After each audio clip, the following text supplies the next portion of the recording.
Film की शुरुआत एक स्ट्रांग सीन से होती है जिसमें हम 1945 के आसपास के वॉर टाउन यूरोपियन शहर की सड़कों पर एक औरत को दौड़ते हुए देखते हैं।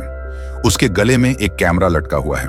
जैसे ही वह एक इंटरेस्टिंग सब्जेक्ट देखती है, एक सोल्जर का बूट जो सड़क पर पड़ा है और उसमें से एक बुलेट का एक बैंड निकल रहा है, वो उसकी फोटो खींचती है। इतने में उसके पास एक बड़ा एक्सप्लोजन होता है और वह जमीन पर गिर जाती है, धूल और राख से ढक जाती है और फिर टाइम जंप करती है और हम सीधा 1977 में आ जाते हैं, जहां वही औरत ली मिलर अब एक बूढ़ी औरत के रूप में अपने इंग्लैंड वाले घर में एक ड्रिंक निकाल रही है। इस वक्त एक यंग इंटरव्यूअर उसका इंटरव्यू लेने आता है, लेकिन ली थोड़ा हेजिटेट है जवाब देने में, क्योंकि वह समझती है कि ऐसे इंटरव्यूज बस एक सटल फॉर्म ऑफ इंटरोगेशन है और वह अपनी जिंदगी और कामों के बारे में ज्यादा रिवील नहीं करना चाहती। वो इंटरव्यूअर भी शुरू से ही गलत लाइन पर चल पड़ता है और लगभग ये इंप्लाई करता है कि ली ने अपनी लाइफ में जो भी किया वो सिर्फ फेम और पहचान के लिए था। ली इनडायरेक्टली उसे क्लियर करती है कि ऐसा बिल्कुल भी नहीं था। जब ली धीरे धीरे अपने इंटरव्यूअर से बात करने लगती है तो समझ आता है कि उसकी लाइफ में काफी खतरनाक एडवेंचरस और बहादुरी भरे मोमेंट हुए थे जो लिखने या देखने लायक हैं। उसके बाद फिल्म हमें एक फ्लैशबैक में ले जाती है 1938 के टाइम में, जहां ली अपनी एक रिलैक्स और बिंदास जिंदगी को याद करती है और अपनी कहानी बताती है। उस वक्त ली एक कामयाब मॉडल थी और कई फेमस फोटोग्राफर्स के लिए म्यूज भी रह चुकी थी। जैसे मैनोरे, वो अपने दोस्तों के साथ मॉर्गन्स फ्रांस में वेकेशन एंजॉय कर रही थी। तभी उसकी मुलाकात एक इंग्लिश मैन रोलन पेंड्रोस से होती है। उनके ग्रुप में एडोल्फ हिटलर का टॉपिक सीरियस कंसर्न बन गया था कि वो पावर में आएगा और एक स्ट्रॉन्ग लीडर बन जाएगा। इवन उसकी खतरनाक आइडियोलॉजीज लोगों में तेजी से फैल रही थी, लेकिन कोई भी यह इमेजिन नहीं कर पाया कि आने वाले महीनों में कितनी बड़ी तबाही होने वाली है। जब ली और रोलैंड का एक डीप रोमांस शुरू होता है, तभी हिटलर यूरोप में अपनी पावर बढ़ा रहा होता है और वॉर छेड़ देता है। ली ने पेरिस छोड़ने का फैसला किया क्योंकि वहां पॉलिटिकल इंस्टेबिलिटी बढ़ती जा रही थी और वो अपने पार्टनर रोलैंड के साथ रहने के लिए लंदन शिफ्ट हो गई। उसका हमेशा से फोटोग्राफी में इंटरेस्ट था और अब क्योंकि उसके 30 में आते ही उसके मॉडलिंग ऑफर्स कम हो रहे थे, क्योंकि उस जमाने में 30 के बाद मॉडल्स को ओल्ड माना जाता था, उसने डिसाइड किया कि वो कैमरे के दूसरे साइड से अपनी आर्ट को एक्सप्लोर करेगी।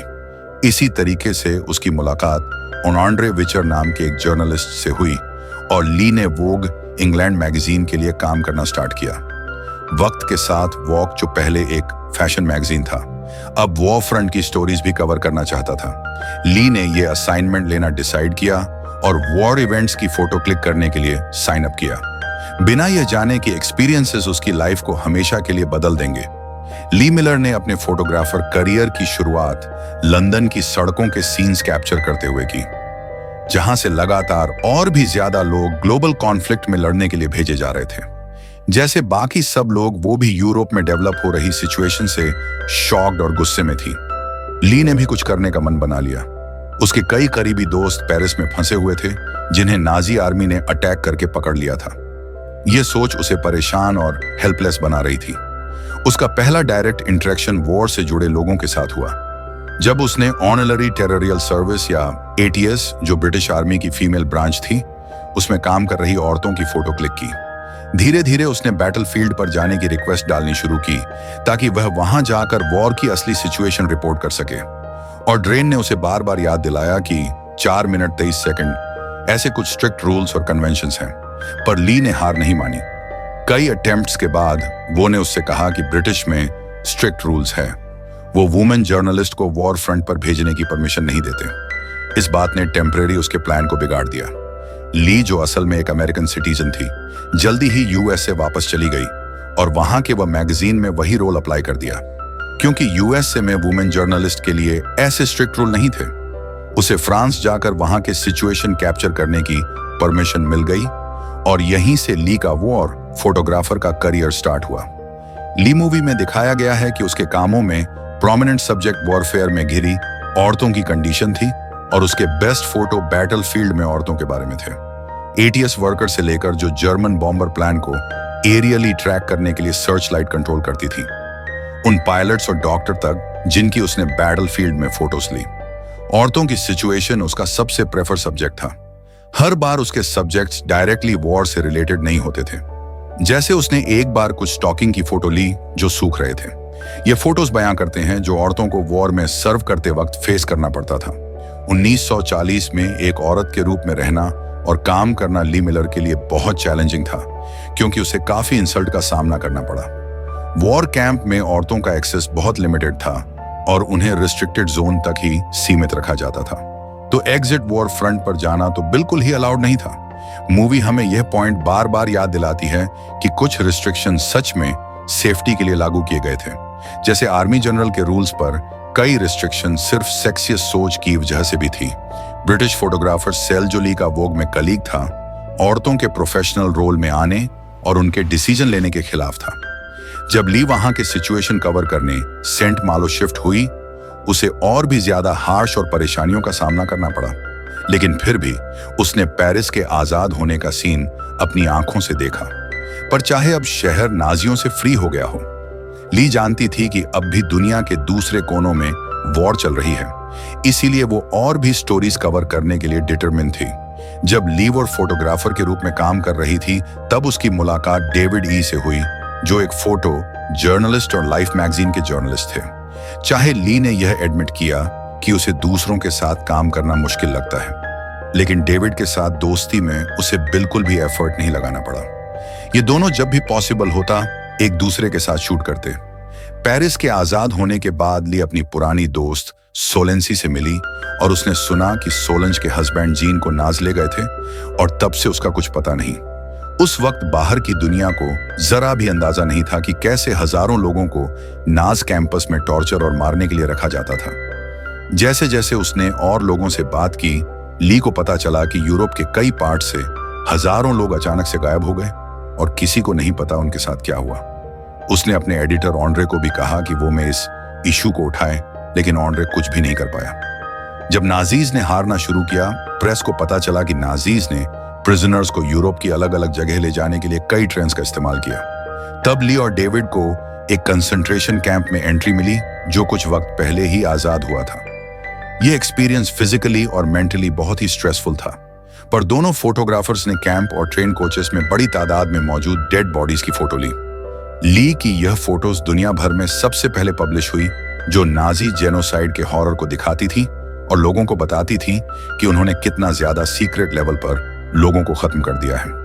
यह हॉरिफाइंग एक्सपीरियंस ली के मन में हमेशा के लिए एक नेगेटिव इंपैक्ट छोड़ गया और वॉर्न फोटोग्राफर के तौर पर जो शॉक और स्ट्रेस उसने फेस किया, वो उसका पीछा करते रहे। ये मेंटल ट्रॉमा हैंडल करने के लिए उसने शराब और ड्रग्स का सहारा लेना शुरू कर दिया, जिस वजह से उसे बाद में उसकी आदत हो गई। फिल्म के आखिर में ली ऑन्ड्रे से एक इमोशनल मोमेंट शेयर करती है, जब वो वॉक पर गुस्सा होती है कि उन्होंने उसका काम पब्लिश नहीं किया। अपने ब्रेकडाउन के दौरान ली अपने पास्ट का एक पेनफुल राज बताती है। जब वो टीनेजर थी, तब उसके डैड के एक फ्रेंड ने उसके साथ जबरदस्ती की थी। यह ट्रॉमेटिक एक्सपीरियंस उसका पीछा उसकी पूरी जिंदगी करता रहा और यही वजह थी कि वो हर ऐसी औरत को बचाने में एक्सट्रीम प्रोटेक्टिव थी जिसे उसने किसी खतरे में देखा। पेरिस की आजादी के वक्त जब उसने देखा एक यंग ब्रिटिश सोल्जर एक फ्रेंच औरत को फोर्स कर रहा था, तब उसने वो सीन पर्सनली फील किया और उसके अगेंस्ट खड़ी हो गई। ली को हमेशा यह एहसास रहता है कि वॉर टाइम में एक औरत का होना और भी ज्यादा मुश्किल है, क्योंकि उसे सिर्फ बैटलफील्ड के अपोनेंट्स का नहीं, बल्कि सोसाइटी और उन मर्दों से भी बचना होता है जो कभी कभी उसके करीब होते हैं। ली मिलर एक ऐसे फ्रेंच औरत की फेमस फोटो सीरीज है जिसे लोगों ने पनिश किया सिर्फ इसलिए क्योंकि उस पर यह इल्जाम था कि वो जर्मन्स के साथ रिश्ते में थी। ऐसी कहानियां कॉमन थी। काफी यंग फ्रेंच लड़कियों को जर्मन सोल्जर ने झूठे प्यार और वादे करके अपना बना लिया था। शायद कुछ केसेस भी रियल थे, लेकिन जब नाजीज हारे तो कोई भी सोल्जर वापस नहीं आया अपने वादे निभाने। और फिर जब वॉर खत्म हुई तो उन लड़कियों को उनके अपने लोगों ने ही दुश्मन का साथी कहकर इंसल्ट किया, मारा और टॉर्चर किया। ली ने उन औरतों के दर्द और उनके साथ हुई नाइंसाफी को अपने कैमरे के जरिए दिखाया और यह उसके काम का एक बहुत पावरफुल और इंपॉर्टेंट पार्ट बन गया। ली मिलर इमोशनली सबसे ज्यादा तब टूट गई जब उसने एक जवान लड़की को एक लिबरेटेड कंसंट्रेशन कैंप में देखा। उस पल उसे समझ आया कि वो लड़की इतने टॉर्चर और अब्यूज की आदत डाल चुकी थी कि उसके लिए वो सब नॉर्मल लगने लगा। ली ने उस लड़की की एक फोटो ली और वही फोटो बाद में उसके इमोशनल ब्रेकडाउन की वजह बनी, जो उसने कुछ महीने बाद वॉक के लंदन ऑफिस में एक्सपीरियंस किया। यह इंसिडेंट एक टर्निंग पॉइंट था जिसके बाद ली ने अपने दोस्त ऑड्री से अपने पास्ट के बारे में बात करनी शुरू की। मूवी के अकॉर्डिंग वो दूसरे लोगों की स्टोरीज और दर्द को कवर करने में इतनी बिजी थी कि अपनी खुद की कहानी कभी दुनिया को बताने का वक्त ही नहीं मिला। लोगों को ली की रियल लाइफ स्टोरी तभी पता चली जब 1985 में उस पर एक बायोग्राफी पब्लिश हुई, जिसमें उसकी लाइफ और उसके काम का असली सच सामने आया। फिल्म के आखिर में हमें 1977 में ले जाया जाता है, जहां एक जवान लड़का एंटनी पेंड्रोस ली मिलर का इंटरव्यू ले रहा होता है।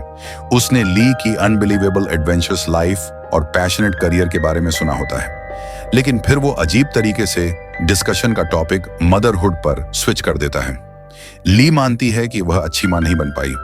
फिर रिवील होता है कि जो लड़का इंटरव्यू कर रहा है वो उसका अपना बेटा एंथनी है। कुछ सीन्स बाद ये क्लियर हो जाता है कि ये इंटरव्यू रियल नहीं था, बल्कि एंथनी की इमेजिनेशन का एक हिस्सा था, जिसमें उसने अपनी मां के बारे में जो फोटो और राइटिंग खोजी थी उसके बेसिस पर एक इमेजिनरी डायलॉग बनाया। असल में ली मिलर अपने हस्बैंड और बेटे के साथ 1977 में अपनी मौत तक रही, लेकिन कभी उसने अपने बेटे एंथनी को अपने वॉर फोटोग्राफी के करियर के बारे में नहीं बताया। हो सकता है कि इसलिए कि वह अपने फोटोग्राफी करियर को ज्यादा इंपॉर्टेंट नहीं समझती थी। भले ही उसने कई आइकॉनिक वॉर फोटो ली हो, बट ली की अपने आप से बहुत हाई एक्सपेक्टेशंस थी। अगर उसके बेटे को अपनी मां के पुराने दिनों के बारे में कुछ पता भी था, तो वह जरूरी नहीं था कि उसे अपनी मां के काम और ब्रेवरी का पूरा आइडिया हो। ली की मौत के बाद ही एंथनी को उसकी फोटो और लिखे हुए कुछ नोट्स मिले, जिससे उसने अपनी मां के एक नए पहलू के बारे में जाना। आखिरकार एंथनी पेंडनोस ने अपनी मां की जिंदगी और काम पर एक डिटेल बायोग्राफी लिखी, बल्कि उसने अपनी मां को सबसे अच्छे तरीके से इज्जत दी जब उसने खुद भी फोटोग्राफर बनकर उनकी लेगेसी को आगे बढ़ाया। इसी के साथ ये मूवी यहीं खत्म करते हैं। अगर आपके हमारी एक्सप्लेन अच्छी लगी तो सब्सक्राइब करके जाना।